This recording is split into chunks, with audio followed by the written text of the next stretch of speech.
So, what did you think? You know, somehow or another, I get the credit a lot of times because I'm sort of the face of the company, but you don't do these things by yourself.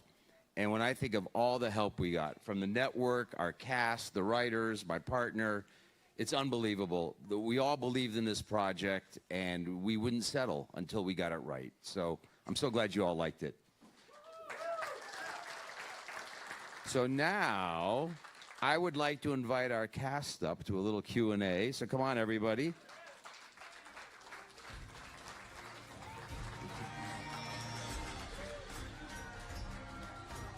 Sam Schweikert, you recognize him as Arthur Packard. Jeff the Marquis, Ashton Stalecki. The guy who really is a cowboy, Matt Wiggins. Mary Sewell, Brittany Joyner. And my good buddy, what's your name again? Eli. Bill Sewell. And I think there's one more guy, right? Oh, yes, our TR, Mr. Mason Beals. What do you think?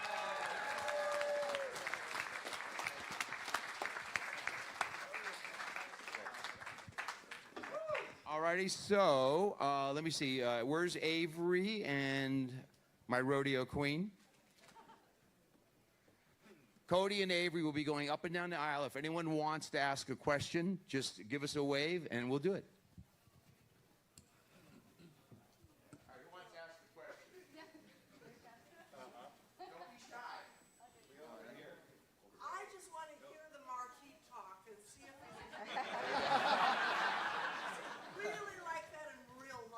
Bien sûr. Bonjour, merci beaucoup. I can also speak with an American accent. But I prefer to speak français. Français. Sometimes he just leaves us voicemails just so we can go to bed at night. Do you want your regular one tonight? Yeah, no, okay, definitely, sure. definitely. I just wanted to make sure. I'll take one of those, Jeff. Oh. Please. Thank you. The first timer. Great. Okay. First time caller, long time listener.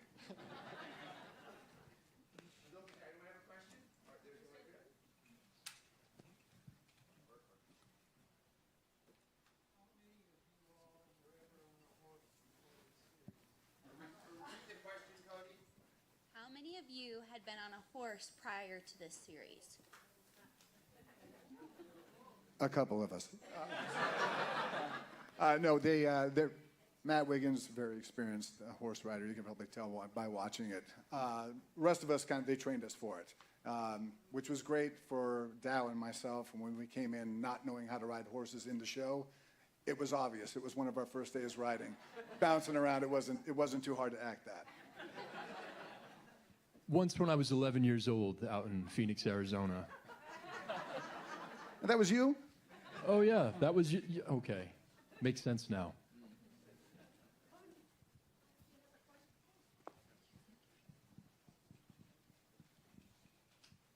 I just wanted to know if you could describe, like, where you did all the filming. I know some here, but you must have been other places, or... About an hour north of L.A., in a place called Acton, California, which is near, we were doing a lot of Acton and Acton, but not far from Santa Clarita, if you have ever heard of that. Can I expand on that? They, in Acton, it's cool because like LA is this giant city, right? But as you're driving out of LA, it becomes more and more country-like. And it got to the point where we're getting up to Acton, and I'm like, this feels a lot like Montana. That's what it felt like. But they built this whole little town for the show and the other show, Wild West Chronicles, and it's really amazing. I took my grandma, who's out here, by the way, and there she is.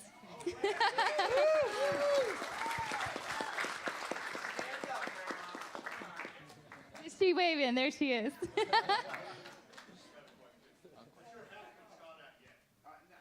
I'm very careful when I walk on Pacific Ave. All of you, if anything, what will you remember about your time in North Dakota? I will say, like, everybody here is the nicest person I've met on the face of the planet. It's pretty great. Yeah. Y'all are very nice, but it is just incredibly beautiful out here. You know, we were driving in from Dickinson, and when you pass all those, like, canyons and everything like that, it's just mind-blowing, so. I'm actually 100% shocked you didn't say breakfast sandwiches. Oh my gosh! Who makes those breakfast sandwiches? They have not stopped talking about these breakfast Yeah, sandwiches. the breakfast sandwiches, what store are we getting them from? Oh, You know, okay, so clearly it has a reputation. those Yes. are mind-blowing. Yeah. I'm coming back just for those. Incredible.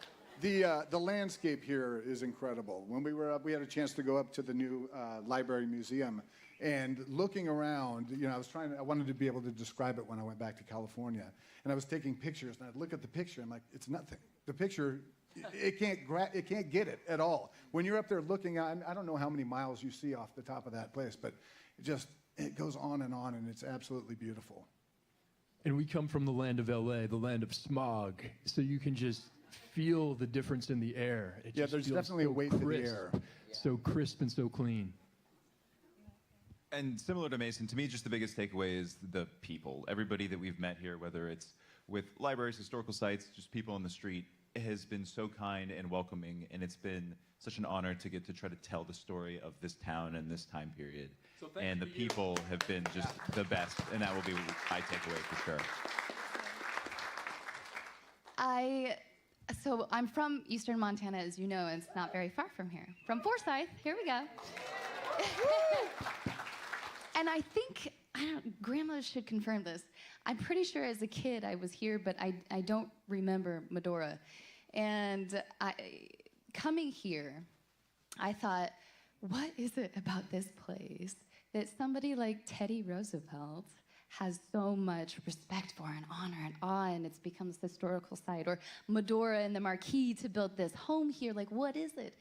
And it took maybe an hour and a half to look out across the Badlands and again talk to the people and then go visit the chateau and see the wild horses. And I was like, are those wild? And they're like, yeah, they're wild. I'm like, no, actually, are those wild? They're like, yes. I'm like, what? But there's something about Medora in this part of the country that is just purely magic. And it's an honor to be here, so thanks.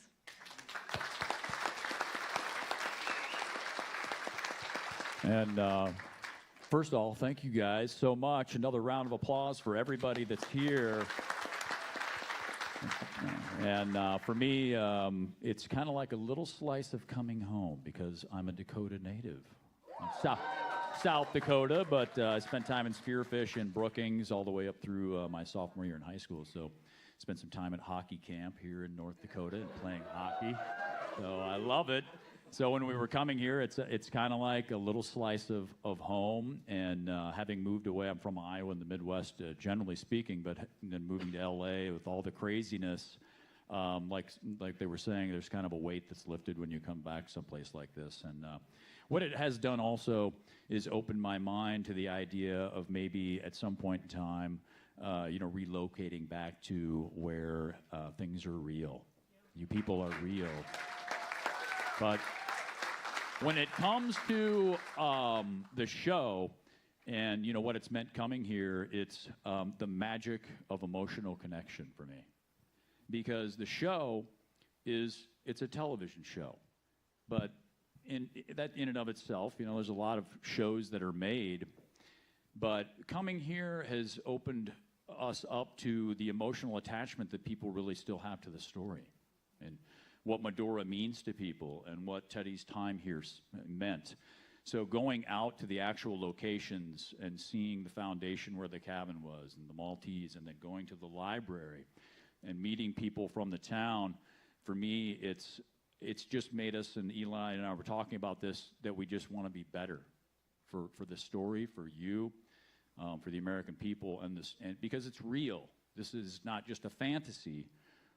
This is something that means something to people. So the show, I think, is going to continue because people want to see this chapter of Teddy's life that a lot of people aren't familiar with. When I first heard about it, I'm like, is this going to be just a documentary or something that's, like a remake of history, like a biography kind of thing? And then we dove into this, and it's become magical.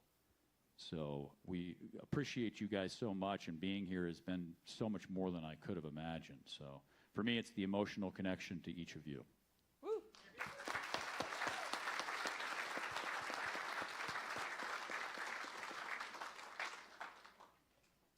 Any more questions? We have one over here.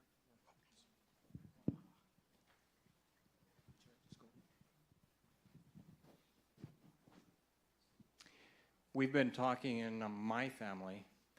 Another historical event for Teddy Roosevelt is the Rough Riders. Is the show hinting at going into that part of his life? That's above our pay grade.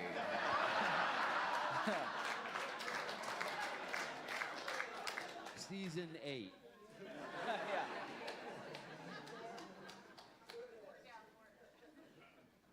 Have there ever been to the Elkhorn Ranch?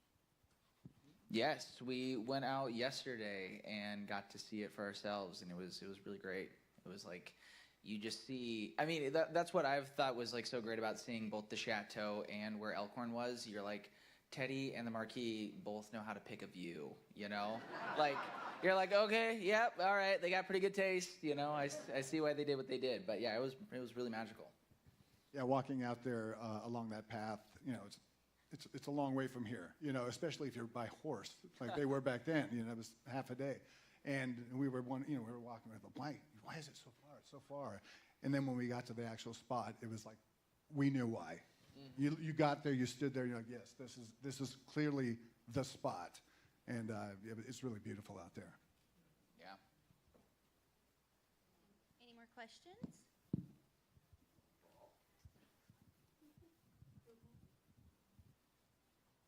Well, this isn't really a question, but Emily and I just absolutely love the show. But without getting into all of that, we talked a year ago about the casting and how you guys had the casting director had absolutely nailed it. I mean,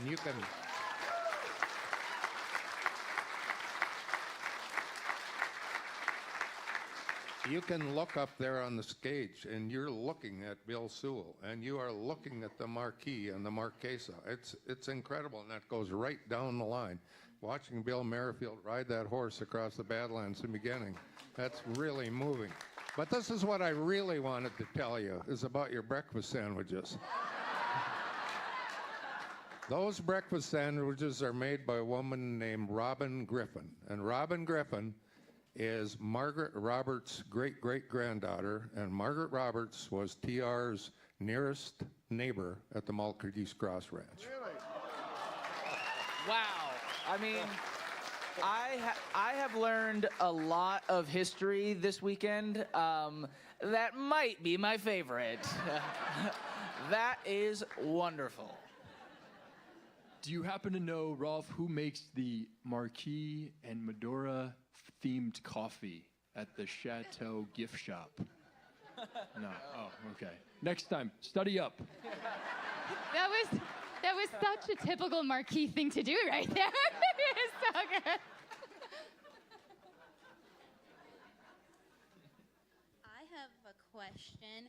Could you each use one word to describe your like a skill or characteristic that you use from your character? So as you're embodying who you are, one word that you can take away and use in your daily life from the character you played in Elkhorn. One word. I think overall for TR, it's passion. Like, I think he's so passionate, and I think that drives so much. Like, I also love all the, whenever you're reading like a plaque about, like, it was like at the Joe Ferris store, and just like how many people are like, man, that guy would just stay up and pace and write, and he just had so much energy, and I just love that about him. And like, so anyways, that was more than one word, but passion. That's good. many more than one word, so I'm going to do more than one word. And I totally misconstrued the question. I thought you were saying something from your life that you brought into your character, and I was just going to Did that say too. sewing. So I do historical costuming, and then they came out with the sewing kit and said, you're going to sew his arm up. And I said, yes, my moment has come. Well, and And Gary turns over to Garrett, who plays Wilmot Dow, and he's the one who's going to get sewn up. And he says, don't worry about it. She's an expert seamstress. I was like, no one's ever said that about me before, but I promise I will be careful. and Brittany, you're wearing a historic dress. I You gotta am. show it This- off and tell us about it. This is an almost 100-year-old dress. This is from the 1930s. Isn't this fabulous? All this hand beating, and this is a pocket. This is a pocket. And it kind of is a special story for me because I got this to celebrate booking the role of Mary Sewell. It was a museum deacquisition, so it was an auction to museum getting rid of some of their stock. And I spent way too much money on it, as we do.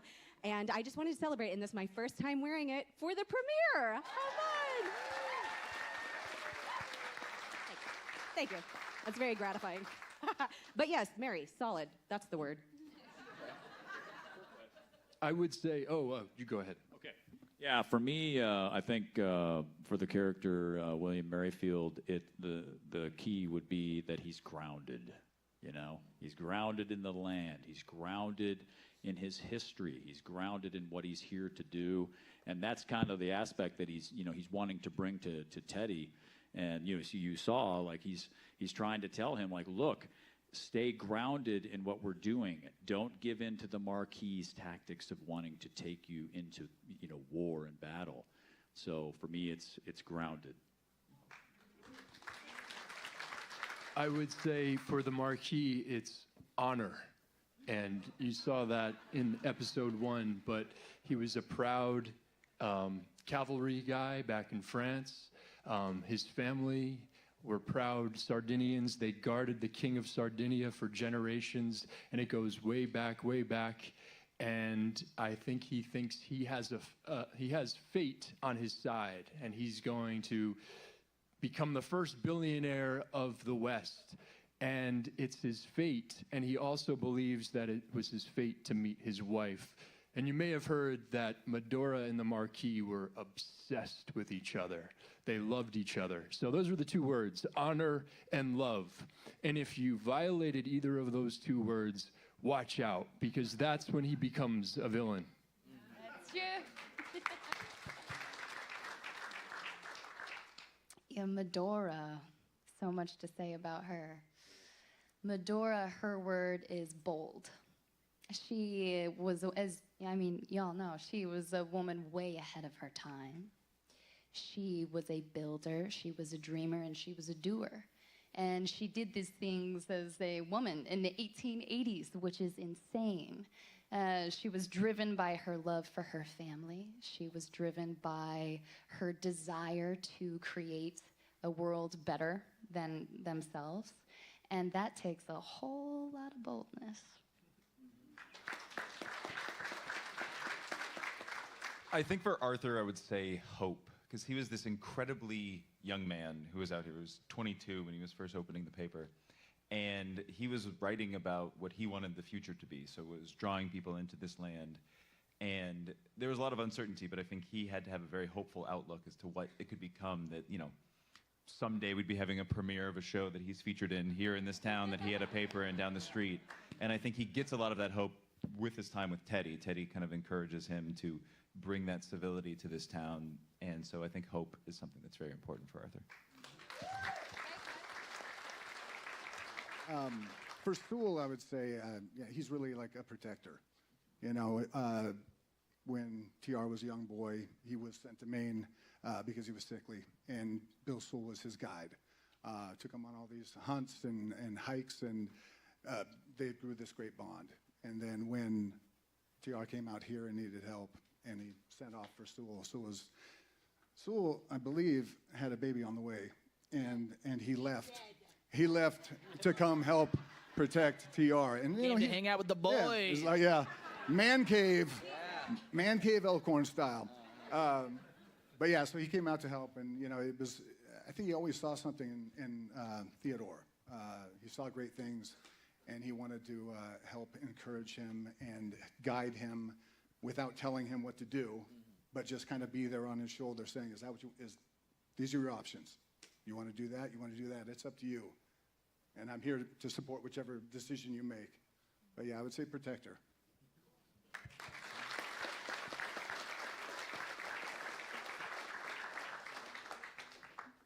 We got a question over here.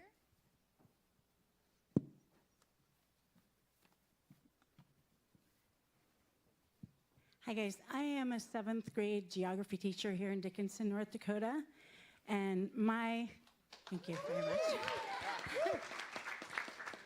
I want to give my students some advice, and I'm going to show them this video on reaching your dreams, on doing what is right, on doing the right thing, even when no one's looking, having an integrity. If you could give them some advice, I would really appreciate that. Yeah, I think we can all kind of, relate to the idea of just, you should, if there is something that like touches your heart and touches your soul that you want to do, you should absolutely 100% go for it and try. I mean, we could learn that lesson from Teddy, and I think like we've all kind of just learned that lesson in our life, that it's like you really have to do what makes you happy. And it can take some time to figure out what makes you happy, but give yourself the time to figure that out and go for it. And if you're doing something that you don't like and don't enjoy, stop doing it. Stop doing it. Thank you. And I think maybe something else is to not be afraid of failure, because you find true growth with failure. So if you're pursuing something that you love or whatever it is, just because you've failed once at it shouldn't deter you from that path, and to kind of keep pushing through that failure to find your success in whatever avenue of life, business, romance, whatever it might be. Failures are inevitable, and failures will always happen, and that's how we grow and become better, stronger people. And so to just kind of keep moving forward through that.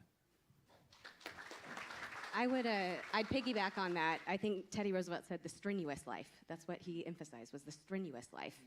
And I think that we live in a world of comfort, and anytime we are uncomfortable, we medicate or we turn to our phones or we do whatever we can to distract ourselves from our discomfort because it's uncomfortable. I spent the summer in France, in the middle of France, middle of nowhere, helping to build a medieval castle, and I can tell you that every day was a struggle. It was the most strenuous life that I could possibly live. It was extremely hard, both mentally, physically, emotionally, spiritually, in every way possible, but I just knew that every day when I laid my head down on my disgusting bed in communal living, that that this is the strenuous life. This is what is expanding me as a human being and helping me to grow and become more and more the human that I'm intended to be on this earth. And so what I like to do is when I hear an invitation or an opportunity and I say, ugh, that sounds uncomfortable, I don't want to do that. That's when I need to actually lean in and do the thing if I'm a little scared of it. Go ahead and do it. Put yourself in that situation, because that's the only opportunity you're actually going to get to grow. We never grow when we're comfortable. So seek those opportunities for discomfort. I'm going to echo what Mason said. I mean, we're all saying the same thing over in different words, but I would say that your true north is here, always. Much like your students, I grew up in a small town, right? And like Mason said, when there is something on your heart, you think about a little time, you wonder, oh, wouldn't that be cool? But you're scared, and it's on your heart. It's on your heart for a reason, because you're meant to at least step forward and explore it. I lived a whole life, it took me a long time to get the confidence and to get the courage to just try, to just see what would happen. And I was living this other life in the corporate world. Whew, I'm glad I'm not the network. I will just say that. Thank you, but I like this job better. Anyway, life was going on, and I was getting more and more anxious because I wasn't following this true north. And I was worried about, what would people think? These people gave me an opportunity, And I called my grandma. And I said, I don't know what to do because I'm not a quitter. I committed to this thing. And she said, well, how would you feel if you woke up in 10 years and you're doing the same thing? And I was like, ugh. And she was like, well, there you go. So the point is, I quit my job and moved to LA, and within 2 years, I booked my dream, because I had the courage finally to look within in my heart and have the courage to go for it and see what would happen. So.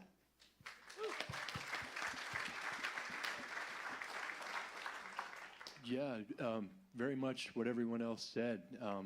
No one knows better than yourself. Trust in your gut, and it's amazing. Like someone said, failure can lead to opportunity. In my life, some of the moments of heartache and failure, where if you look back, one thing led to another, and those become the biggest successes.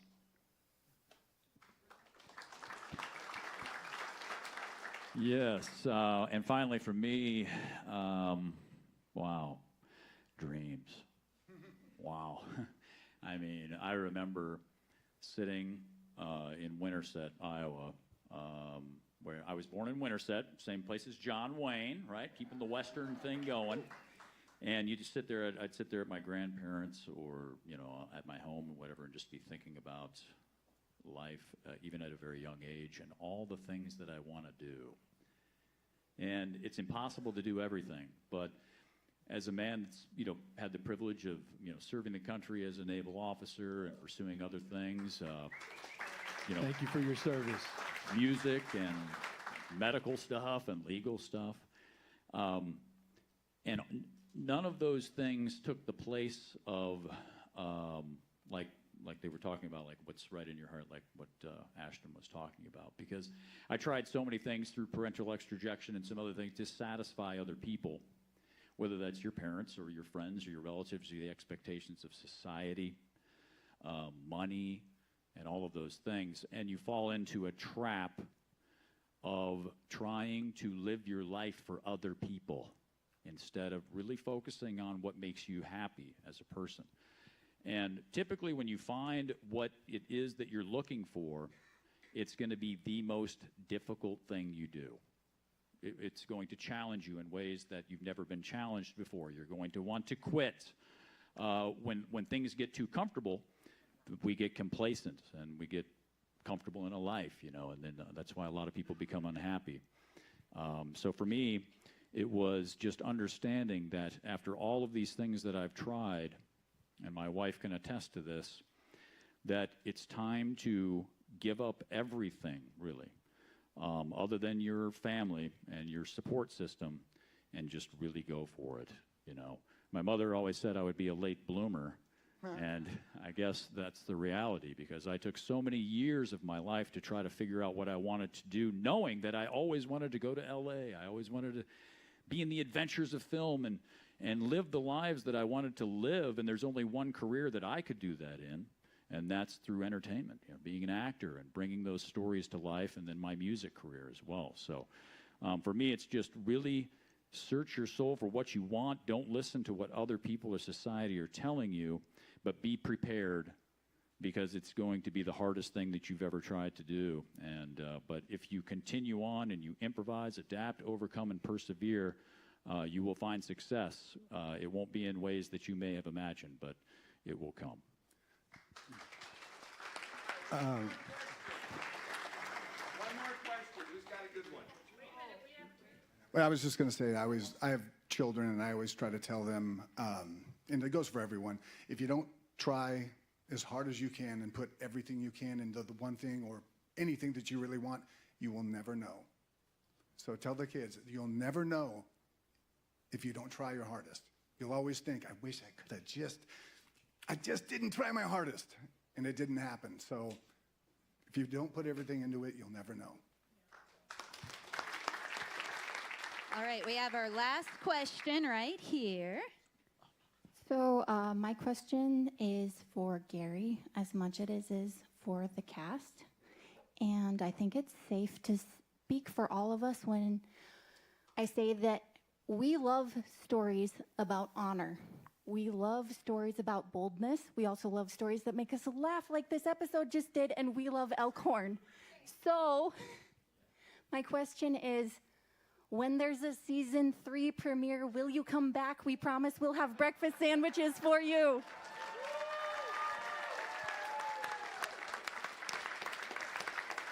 Thank you so much, Ruby Ann. It would be our honor to come back here. In fact, maybe we can come back every year, make it like a festival. What do you think? Well, I'd like to thank all of you for coming today and seeing the show. I can't tell you what an exciting time it's been for us to be here. We do have one last thing, though. Oh. A poll for the crowd. How many of you are going to tune in on October 2nd to watch the rest of season 2? And then, talking about possible more seasons, how many want a season 3? Thank you so much. Oh, and one more thing to kind of get you into the mood for the premiere on October 2nd on INSP, 9 o'clock Eastern, 8 o'clock Central, 7 o'clock Mountain. We are right now running all 10 shows from season 1 on Amazon Prime. Check them out. You can watch them in one weekend. Thanks so much for coming, everybody. Love you all. Thank you.